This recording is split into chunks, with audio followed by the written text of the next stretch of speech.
खबर शामिल करते हैं जंग से। वज़ीर आला पंजाब मरियम नवाज़ और DPO जंग मोहम्मद राशिद हिदायत से गुजारिश है कि मेरे जंग की नौजवान नस्ल तबाह व बर्बाद हो रही है। तकरीबन 15 से 20% लोग आइस जैसी लानत के आदी हो चुके हैं। जंग में आइस का धंधा करने वालों को बिल्कुल पकड़ा नहीं जाता। हर गली हर मोहल्ले में यह धंधा आम हो चुका है और पीने वालों को तो जंग पुलिस बिल्कुल ही नहीं पकड़ती, चाहे वो आइस का नशा करके घर जाएं, अपने बीवी बच्चों के गले काटते, इन पर तशद्दुद करें और कोई भी इदारा इस पर एक्शन नहीं लेता।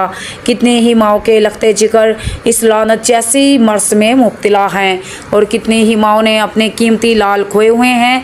और ऐसा ही नहीं है कि नौजवान नस्ल बल्कि जंग शहर में औरतें, बच्चे, नौजवान काफ़ी हद तक तजावुज़ कर गए हैं। मेरे DPO जंग मोहम्मद राशिद हिदायत से आसाना अपील है कि खुदारा इस नौजवान नस्ल को बर्बाद होने से बचा लें।